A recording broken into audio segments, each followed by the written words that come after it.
ఫిరాయింపు ఎమ్మెల్యేలకు మంత్రి పదవులు ఇచ్చి రాజ్యాంగ నిబంధనలను చట్టాలను తొంగలు తొక్కేస్తూ ప్రజాస్వామ్యాన్ని కూను చేసిన ముఖ్యమంత్రి చంద్రబాబు నాయుడు ప్రత్యేక అభివృద్ధి నిధులు మంజూరు విషయంలో తన మొండితనాన్ని దారుణమైన బరితెగంపు అదే తీరులో కొనసాగిస్తున్నారు.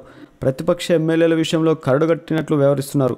నలుగురు నవ్వేసిపోని నాకేంటి సిగ్గు అన్న చందంగా ప్రజలు ఎంచుకున్న ప్రజాప్రతినిధుల పేర్లను మార్చేస్తూ ఏకంగా జీవోలు జారీ చేస్తున్నారు. ఆర్థిక సంవత్సరం చివరి రోజు మార్చి 31వ తేదీన హడావుడిగా ప్రత్యేక అభివృద్ధి నుంచి 31 నియోజకవర్గాలకు 2 కోట్ల రూపాయలు చొప్పున 62 కోట్ల రూపాయలు విడుదల చేస్తూ 31 జీవోను జారీ చేశారు. మాడుగుల నియోజకవర్గం నుంచి వైఎస్ఆర్సీపీ ఎమ్మెల్యే ప్రాతినిధ్యం వహిస్తున్నప్పటికీ ఆ ఎమ్మెల్యేను కాదని మాజీ ఎమ్మెల్యే టీడీపీ నాయకుడి పేరుతో నిధులు మంజూరు చేశారు. అలాగే మార్కాపురం నియోజకవర్గం నుంచి వైఎస్ఆర్సీపీ ఎమ్మెల్యే ప్రాతినిధ్యం వహిస్తుండగా మాజీ ఎమ్మెల్యే టీడీపీ నాయకుడి పేరుతో నిధులు విడుదల చేశారు. ప్రత్యేక అభివృద్ధి నిధిని తెలుగుదేశం పార్టీ సంక్షేమ నిధిగా చంద్రబాబు సర్కారు మార్చేసింది.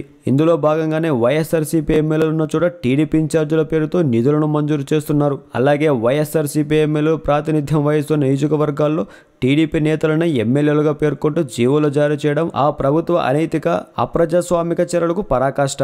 గతంలో డోన్ నియోజకవర్గం ఎమ్మెల్యేగా వైఎస్ఆర్సీపీ నుంచి బుగ్గన రాజేంద్రనాథ్ రెడ్డి ఉండగా కేఈ ప్రతాప్ పేరుతో నిధులు విడుదల చేసిన విషయం తెలిసిందే.